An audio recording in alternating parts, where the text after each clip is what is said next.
les autorités avaient prévu une opération de grande envergure, afin de relancer les fouilles pour retrouver, enfin, le corps de Delphine Jubillard, disparu depuis le mois de décembre 2020. Cependant, le contexte météorologique a retardé sa mise en place. Un coup très dur pour les proches de la jeune femme, dont le mari est actuellement incarcéré pour homicide par conjoint. L'opération, attendue de pied ferme par les proches de Delphine Jubillard, n'a pas eu lieu, pour le moment. En effet, ce lundi 14 mars 2022, des drones suréquipés avaient pour mission de survoler la commune de Cagnac, les mines où vivait l'infirmière de 33 ans, disparue depuis la nuit du 15 au 16 décembre 2020. Cependant, d'après les informations de la dépêche, le vent d'autant a dissuadé les enquêteurs de les sortir. Une immense déception pour l'entourage de la maman de Louis et Elia, qui attendent depuis des mois de retrouver le corps de l'épouse de Cédric Jubillard, actuellement incarcéré pour homicide par conjoint à Toulouse. Dans le Tarn où se trouve la maison du couple Jubillard, comme dans d'autres départements du sud-ouest, la météo s'est mise en alerte jaune vent violent. Ces rafales sont modérées, mais empêchent pour le moment les enquêteurs d'utiliser leurs drones.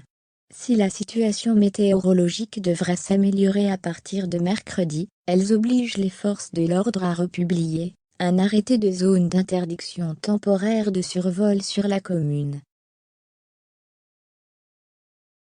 L'opération, menée par les enquêteurs de la section de recherche de Toulouse, se compose de drones de haute technologie, fournis par l'Institut de recherche criminelle de la gendarmerie, IRCG, qui sont équipés de caméras thermiques et multispectrales capables de repérer des endroits où la Terre a été retournée, précise le quotidien.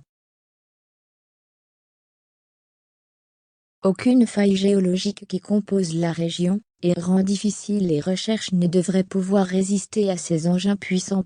Précédemment, d'importantes fouilles ont déjà eu lieu, en vain, par les autorités qui ont fait appel aux gendarmes et militaires. La zone d'une ferme située à 2 km de l'habitation des Jubillards a fait l'objet de nombreuses recherches puisqu'elle a été citée par un codétenu de l'accusé et par sa compagne Séverine, qui a pris ses distances depuis, comme lieu où serait enterré le corps de sa femme.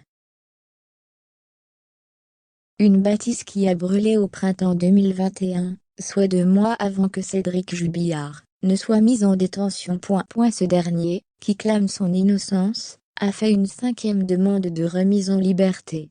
Ses avocats s'insurgent du fait qu'il soit retenu depuis autant de mois sans preuves physiques et solides sur la disparition de celle avec qui il s'est marié, et qui comptait divorcer de lui avant de disparaître mystérieusement une nuit de décembre.